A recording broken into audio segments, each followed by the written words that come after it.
आपके Hindi English version दोनों में पेपर रहेगा। टोटल क्वेश्चन आपके 30 रहेंगे, टाइम 3 घंटे रहेगा, मैक्सिमम मार्क्स 75 नंबर का रहने वाला है।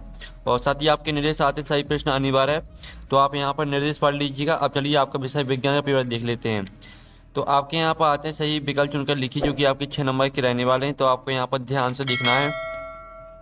पहला आता लोहे पर जंग लगना किस प्रकार की अभिक्रिया है।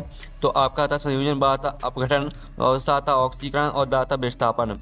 तो लोहे पर जंग लगना किस प्रकार की अभिक्रिया है, तो इसका आंसर आपका यहाँ पर हो जाएगा ऑक्सीकरण। ठीक है, इसका राइट आंसर रहेगा। फिर आपका दूसरा आता स्वस्थ मनुष्य के लिए स्पष्ट दृष्टि की न्यूनतम दूरी है। तो आपका था 25 मीटर, ब आता 25 सेंटीमीटर, और सा आता आपका अनंत, और द आता 2.5 सेंटीमीटर। तो जो दूसरा आपका दिया गया स्वस्थ मनुष्य के लिए स्पष्ट दृष्टि की न्यूनतम दूरी है, तो इसका आंसर 25 सेंटीमीटर हो जाएगा। मैं आपके यहाँ पर तीसरा देख लेते हैं स्टूडेंट। तीसरा आपका यहाँ पर दिया गया है, तो आपको यहाँ पर ध्यान से देखना है। आहार नाल के किस भाग में भोजन का पूर्ण पाचन होता है। तो आपका था अमाशय, ब आता मुख, और सा आता छोटी आंत, द आता बड़ी आंत। तो आपका इसका राइट आंसर यहाँ पर छोटी आंत हो जाएगा। फिर आपका यहाँ पर आता है चौथा, दो तंत्रिका कोशिका के मध्य खंड स्तन को कहते हैं। तो आपका आ आता डेंड्राइट, और ब आता स्नैप्स, और सा आता एक्सॉन, और द आता आवेग। तो दो तंत्रिका कोशिका के मध्य खंड स्तन को कहते हैं स्नैप्स। फिर आपके यहाँ पर आता पांचवा, विभवांतर का ऐसे ही मात्रक। तो विभवांतर का आपका जो ऐसा ही मात्रक रहेगा वो आपका बोल्ट हो जाएगा। फिर आपका छठवां आता है निम्न में से कौन सा पादप हार्मोन है। तो आपका था इंसुलिन, ब आता थायरॉक्सिन, और सा आता एस्ट्रोजन, और द आता साइटोकाइनिन। तो जो आपका यहाँ पर दिया गया है निम्न में से कौन सा पादप हार्मोन है, तो इसका आंसर आपका साइटोकाइनिन हो जाएगा।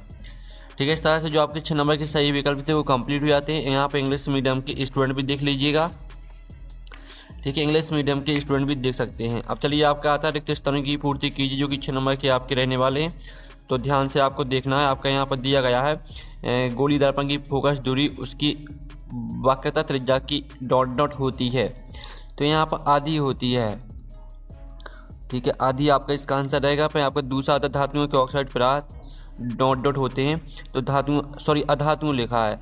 अधातुओं के ऑक्साइड पदार्थ आपका अम्लीय होते हैं। ठीक है, अम्लीय आपका इसका आंसर हो जाएगा। फिर आपका तीसरा आता मनुष्य में डॉट डॉट जनन होता है।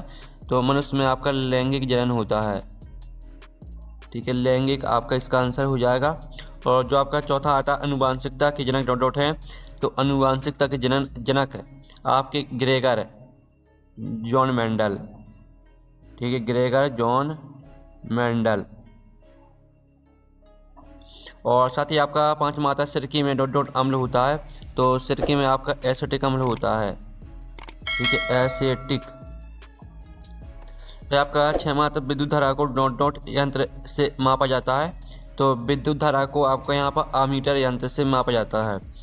तो आमीटर आपका इसका उत्तर हो जाएगा। तो इस तरह से जो आपके रिक्वेस्टन है वो कंप्लीट हो जाते हैं। साथ ही यहाँ पे इंग्लिश मीडियम के स्टूडेंट भी देख लीजिए। चलिए आपका नेक्स्ट प्रश्न हम यहाँ पर देख लेते हैं। प्रश्न आपका यहाँ पर 3 आता है। ठीक है, एक सदवाक्य में उत्तर दीजिए जो कि आपके 6 नंबर के रहने वाले हैं। आप लोग वीडियो को लाइक और चैनल को सब्सक्राइब जरूर कर लीजिए। तो आपका पहला था शुद्ध जल का पीएच मान लिखिए। तो शुद्ध जल का जो पीएच मान होता है वो आपका 7 होता है। फिर आपका दूसरा था हरे पौधों की पत्तियों में पाए जाने वाले वर्णक का नाम क्या है।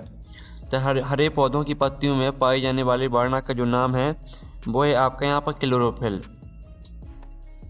ठीक, क्लोरोफिल। और जो आपका था डीएनए का पूरा नाम लिखिए। तो डीएनए का पूरा नाम होता है डीऑक्सी राइबोस। ठीक है, आप यहाँ पर देख लीजिए डीऑक्स, वो है आपका यहाँ पर क्लोरोफिल। ठीक, क्लोरोफिल। और जो आपका था डीएनए का पूरा नाम लिखिए। तो डीएनए का पूरा नाम होता है डीऑक्सी राइबोस। ठीक है, आप यहाँ पर देख लीजिए डीऑक्सी राइबो डीऑक्सीराइबो न्यूक्लिक अम्ल। ये आपका यहाँ पर डीएनए का पूरा नाम हो जाएगा। और जो आपका चौथा आता है विद्युत घंटी में किस प्रकार का चुंबक प्रयोग होता है। तो इसका आंसर रहेगा आपका यहाँ पर, ठीक है, जो इसका आंसर रहेगा आपका अस्थायी चुंबक। ठीक है, अस्थायी चुंबक हो जाएगा।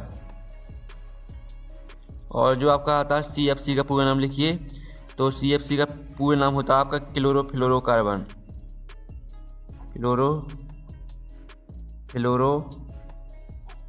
कार्बन। और जो आपका आता है यहाँ पर छेमा अम्ल राज एक्वा रेजिया किन अम्लों का मिश्रण है? तो आपका इसका आंसर रहने वाला है, ठीक है, जो आपका अम्ल राज है एक्वा रेजिया, ये आपका HCl, ठीक है, और प्लस HNO3 का मिश्रण है, ठीक है, आपके दोनों अम्ल हो जाएंगे। अब चलिए आपके यहाँ पर देख लेते हैं, ठीक है, प्रश्न 3 कंप्लीट हो जाता है। इंग्लिश मीडियम के स्टूडेंट देख लीजिए, सही जोड़ी बनाकर लिखिए जो कि 6 नंबर की रहेंगे। स्तंभ अवयव में आपकी सही जोड़ी यहाँ पर दी गई हैं। नेत्र रोग, तो नेत्र रोग को आपको सिंपली सा किससे मैच कर देना है? तो जो आपकी नेत्र रोग है, चलिए हम यहाँ पर देख लेते हैं। नेत्र रोग आपकी रहेगी, तो स्टूडेंट जो आपके यहाँ पर नेत्र रोग रहेगा वो हम बाद में मैच कर लेंगे। मास्टर ग्रंथि को आपको यहाँ पर पीस ग्रंथि से मैच कर देना है। प्रतिरोधकता को आपको मैच कर देना है यहाँ पर ओमनीटा से, और अति क्रियाशील धातु को पोटेशियम से मैच कर देना है। और स्वच्छ आकाश का रंग होता है आपका नीला। अभिसारी लेंस को आपको उत्तल लेंस से मैच कर देना है। और जो आपकी नेत्र रोग रहेगी निकट दृष्टि दोष, ये आपकी पहली रहेगी। इस तरह से आपकी जो सही जोड़ी हैं वो कंप्लीट हो जाती हैं। यहाँ पर इंग्लिश मीडियम के स्टूडेंट भी देख लीजिए। अब प्रश्न 5 आता है, 7 का चयन करके लिखिए जो कि 6 नंबर के रहेंगे। तो सभी धातुएं कमरे के ताप पर ठोस होती हैं, पहला आपका सत्य रहेगा। दूसरा था माइटोकॉन्ड्रिया कोश का बिजली घर कहते हैं, तो सत्य रहेगा। और तीसरा था अम्लीय वर्षा का पीएच मान 5.6 से कम होता है, तो जो तीसरा रहेगा वो आपका सत्य रहेगा। चौथा आता प्रतिवर्ती क्रिया मस्तिष्क द्वारा नियंत्रित होती है, तो चौथा आपका सत्य हो जाएगा। पाँचवा आता ओजोन परत परावैंगनी ठीक है विकिरणों को रोकता है, तो पाँचवा सत्य रहेगा। छठवां आता चुंबकीय क्षेत्र रेखा एक दूसरे को काटती हैं, तो ये आपका सत्य हो जाएगा। इस तरह से आपके साथ असत्य रहेंगे। यहाँ पर इंग्लिश मीडियम के स्टूडेंट भी देख लीजिए। अब प्रश्न 6 आता वायु में जलाने से पूर्व मैग्नीशियम रबर को साफ क्यों किया जाता है? ठीक है, अथवा लोहे की वस्तुओं पर हम पेंट क्यों करते हैं? तो आप यहाँ पर 6वें प्रश्न का आंसर देख लीजिए। मैग्नीशियम एक सक्रिय धातु है जो खुली हवा में रखने पर ऑक्सीजन के साथ क्रिया करके अपने ऊपर मैग्नीशियम ऑक्साइड MgO की एक सुरक्षात्मक परत बना लेती है। साथ ही इसका दूसरा पॉइंट भी याद कर लेना है। और लोहे की वस्तुओं पर हम पेंट क्यों करते हैं? तो इसका उत्तर देख लीजिए। लोहे की वस्तुओं को नमी और वायु के संपर्क में आने से बचाने के लिए पेंट किया जाता है। और दूसरा पॉइंट भी याद कर लेना है। अब चलिए आपके यहाँ पर देख लेते हैं 6वें का अथवा। तो 6वें का आपका यहाँ पर हम अथवा देख लेते हैं। 6वें का अथवा हो गया। 7वां प्रश्न देख लेते हैं। अवधर्मी ऑक्साइड क्या होते हैं? 2 उदाहरण दीजिए। अथवा आता आघात वर्धता और तन्यता का अर्थ समझाइए। तो चलिए हम दोनों के उत्तर देख लेते हैं। पहले तो आप अवधर्मी ऑक्साइड क्या होते हैं? तो बेधातु ऑक्साइड जो अम्ल और क्षार दोनों के साथ क्रिया करके लवण और जल बनाते हैं अवधर्मी ऑक्साइड कहलाते हैं। उदाहरण रहेगा आपका एल्यूमिनियम ऑक्साइड Al2O3 और जिंक ऑक्साइड ZnO। और आघात वर्धता और तन्यता का अर्थ समझाइए। तो दोनों का उत्तर देख लीजिए। फिर आपका यहाँ पर दिया गया समसूत्री विभाजन और असूत्री विभाजन में 2 अंतर, अथवा आता स्वपरागण और परपरागण में 2 अंतर लिखना है। तो चलिए पहले तो हम यहाँ पर समसूत्री विभाजन और असूत्री विभाजन में अंतर देख लेते हैं।